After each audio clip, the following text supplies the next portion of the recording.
আসসালামু আলাইকুম প্রিয় ফেসবুক ফ্রেন্ডরা। এইমাত্র ঘুম থেকে উঠলাম। রাত্রে যে কেমনে কাটছে আল্লাহ ছাড়া কেউ জানে না। আর সারা রাতে হজাক থাকুর লাগছে। কিতা কইতাম, ঘটনা ঘটছিল 2:30-এ। আমাদের এলাকায় মাদ্রাসা আছে একটা। ওই মাদ্রাসা থেকে মাইকিং করা হইতেছে যে এলাকায় ডাকাত ঢুকছে, আপনারা সজাগ হন।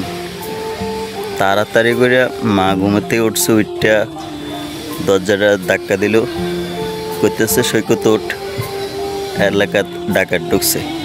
তারপর ঘুমের থেকে উঠটা ছোট বাইরে ডাক দিলাম। তারপর তো আব্বু অলরেডি বাড়িয়ে গেছে। তারপর আতিক বেরি কল দিলাম, ফারুকরে কল দিলাম। তখন কিন্তু 2:30 বাজে। তারপর আলামিন বেরি ডাক দিছি, এক এক করে সবারই কল দিলাম। কল দিয়া বাইরেছি। তারপর আমরা এলাকায় পুরাটা এলাকা ঘুরে লাইছি। ঘুরার পর আমরা কই গেছি, যেহেতু মাদ্রাসা থেকে কলটা আইছে, তারপর আমরা মাদ্রাসায় গেছি। এলাকার সবাই মাদ্রাসার সামনে তখন উপস্থিত হয়েছে। তখন আমি একটা ভিডিও করছিলাম, আর ভিডিওটা নিচে দেওয়া হইলো। আর তখন মাদ্রাসাকে বলা হইলো যে কলটা কোথায় থেকে আইছে। আসলে প্রথমত শাসাপাড়ার থেকে চিৎকার শোনা গেছে।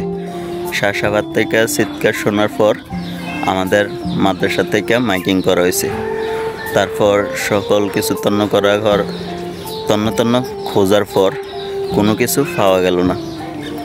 এরপরে আমি ওই রাত্রে 2:30-এ এফবিতে একটা পোস্ট করছিলাম যে এলাকায় ডাকাত ঢুকছে, সবাই নিজ নিজ এলাকা থেকে সতর্ক থাকুন, হয়তো যে কোনো জায়গায় যাইতে পারে। তখন পোস্ট করার পর অনেকে দেখছিল, যেহেতু নতুন ফেস, সবাই তেমন একটা ভিডিওটা দেখতে পারে নাই। তারপর দেখলাম হরকল, যেটাকে আমরা প্রতাপপুর বলি, প্রতাপপুর আর শ্রীমন্তপুর, ওইদিকে একটা চিৎকার শোনা যাইতেছে। তারা কি আমার ভিডিও দেখা উদ্দেশ্য পাইছে নাকি এর আগে কোনো সিগন্যাল পাইছিল সেটা আর আমার জানার নাই। তারপর যখন 3:43 বাজে, ওই সময় প্রতাপপুর থেকে একজন, শ্রীমন্তপুর থেকে একজন ডাকাত ধরছে।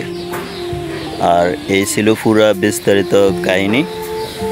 বাকিটা শুনতে পারি নাই, হয়তো দোকানে গেলে প্রতাপপুরের কাউকে কল দিলে বিস্তারিত জানতে পারবো।